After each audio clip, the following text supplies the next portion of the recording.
Hello there, and welcome. Friday? Anomaly. I'm calling this one the Bunny Anomaly.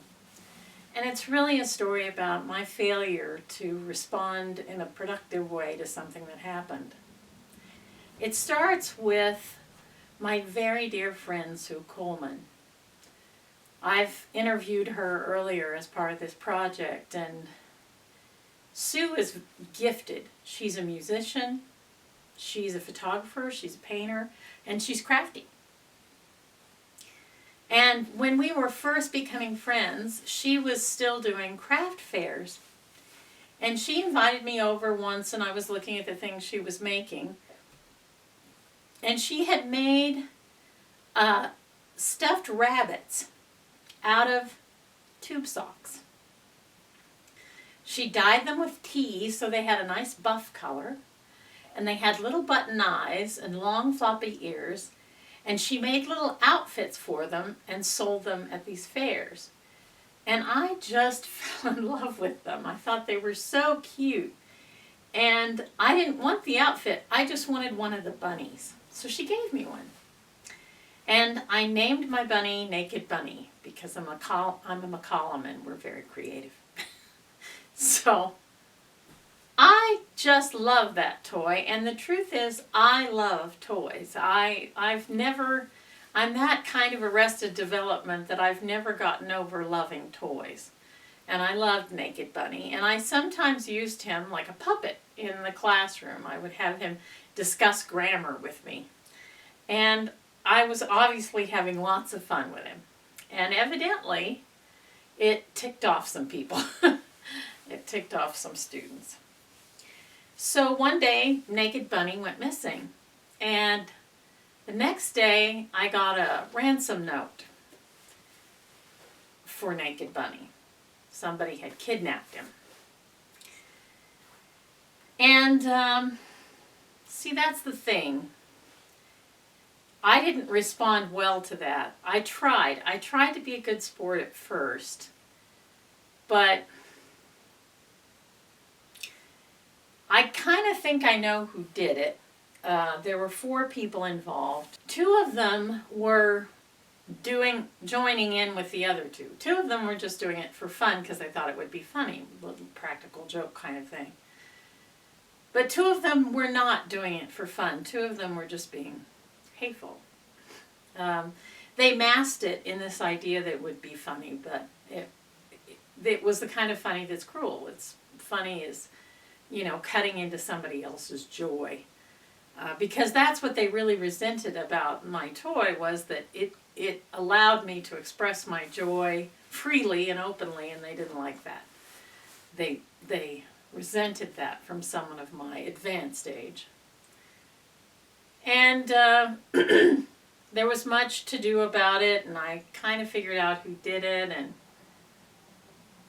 I expressed my frustration and anger, and part of why it bothered me is it was a manipulation. It was intended to manipulate me, and I resented that kind of manipulation.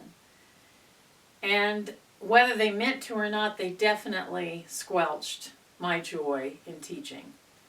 I think for the rest of that school year, I tamped myself down pretty hard,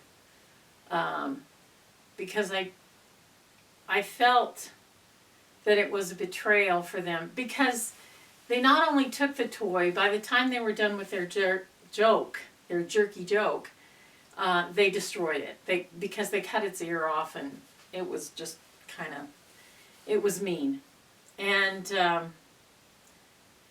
my dear friend Sue, she got me another one. Very sweetly, she made another one so that I would have a replacement. But I never brought him to school again. And I did learn an important lesson from that experience, and that is never have anything in the classroom that it would break your heart to have taken or destroyed.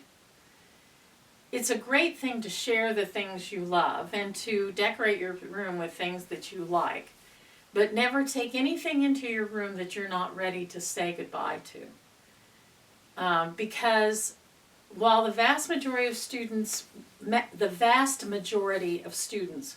will respect you and respect your possessions to varying degrees, There's always going to be some imp of the perverse that if they detect that you like something or you value something, they'll take it. Just to deprive you of the thing you value. Not because they really want it. None of those kids were as smitten with Naked Bunny as I was. I was smitten with Naked Bunny. I thought he was the cutest toy. And they didn't. They didn't want that toy. They just wanted to stop me from enjoying it. That's the way it is sometimes.